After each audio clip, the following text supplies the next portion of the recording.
Welcome back to the show, and yes, we're about to meet our corporate game changer for today. I'm excited, you know, in a special way because she's actually a teacher, guys.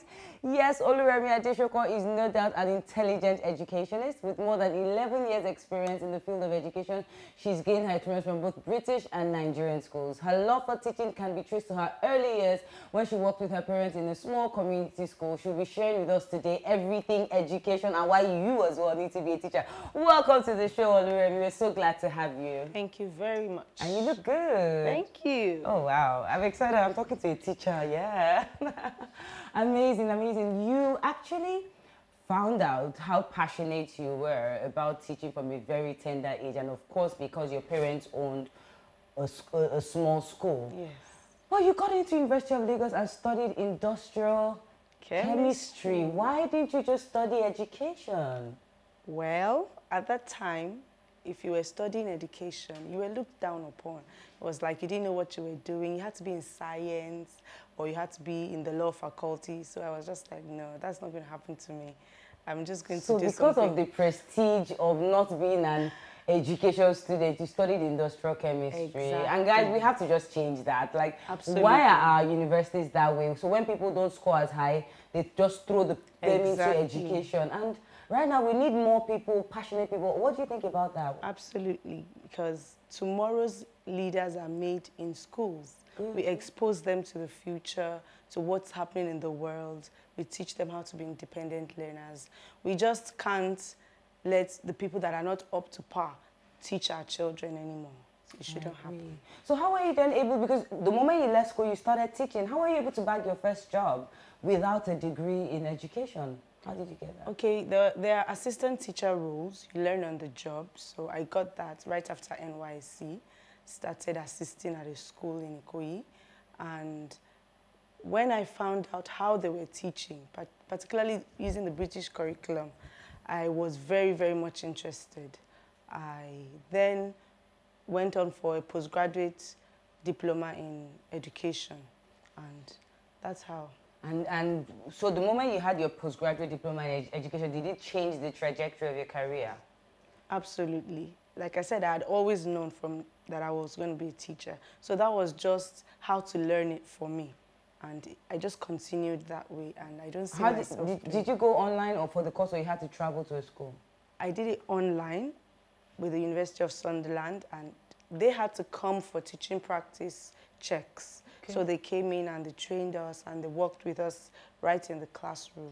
Amazing. So you're saying that for people that didn't get the opportunity and privilege to study education, yes, there's courses like that online actually that you can take to get your, what degree was that? What qualification? You said a postgraduate? Yes, a PGCE. PGCE. Postgraduate Certificate in Education. Amazing. And did that trigger a promotion for you? Absolutely. So what happened? I got my class teacher role, and then it was up and away from there. Amazing. And she's actually the assistant head teacher at the Foreshore School, Ikoyi, at the moment. Yes. How is it leading a team of teachers at the right now? What skills do you have to bring to bear? Because teachers, you the answer, now you're leading teachers. What kind of skills do you have to bring to bear? Well, leadership skills in terms of how am I going to put it? What's that word? Modeling.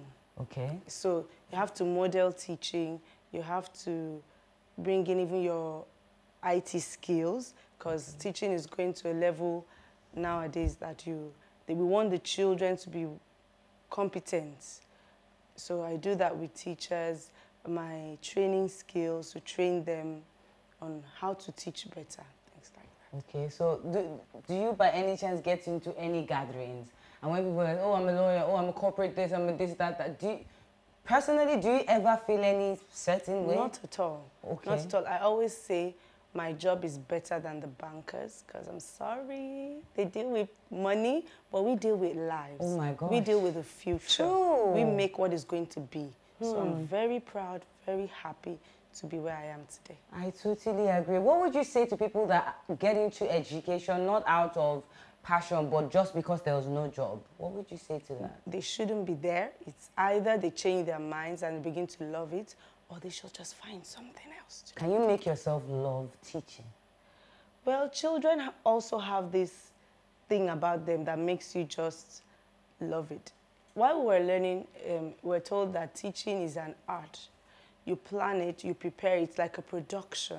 You prepare it way ahead, and then you just come to the classroom to deliver and make the children believe it, and they love it. So when you love to plan, when you love to prepare, when you love to do a show, you would love teaching. So you see it like a presentation. Exactly. More like, are you acting sometimes? You could say that. You will be anything. You will be happy when you're not happy. You would read like you believe the story so much. If you're teaching RE, you will be a Muslim and a Christian and a Hindu person all at the same time, just to help the children understand. So it's like that. When you encounter children with a special need or the other in the classroom, what has been your experience in that area? Because it's something that is rising in our generation. Yes, we have found that to be. At some point, I watched a documentary about dyslexic people, and I found that even though they had learning difficulties in certain areas, they always have a special talent that no one else could match. So when I see such children, I'm looking right away for what it is that's special about them. I would always say that's how the good Lord made us all. We can't all be bankers. We can't all be IT people. We all have to have different roles to play here on earth. So their brain is wired in such a way that they are better at this thing. So we focus on that. We get them doing better, even though we still work to raise their cognitive skills. Amazing. It's been such a pleasure speaking with you. And she's not going anywhere. When we return, it'll be game time between our game changer, that's Abas, and Remi. I can't wait to see who's going to win. See you when we get back.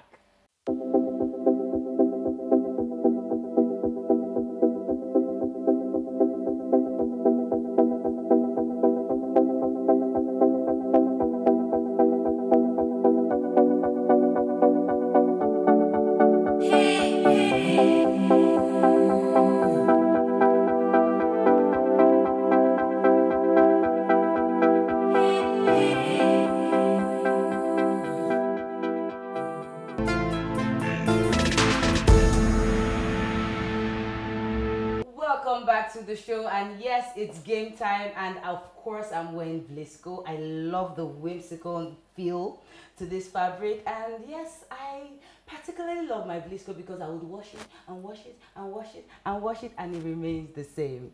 Guys, are you ready for the game? Yes. We're going to have a song game today, and the key word is love. I want you to think through your music library. Think of the songs that you know that has the word love in it. You know, so you're just going to sing us that line with love that has, you know, love in it, and then we'll keep going back forth. You give us the song, you give us a song. It could be lullabies, it could be a song to your wife or husband, it could be any, but it has to have love. Can we compose? No, it has to be a song that people know. It could be a worship song, it could be a romantic song, but it must have love in it.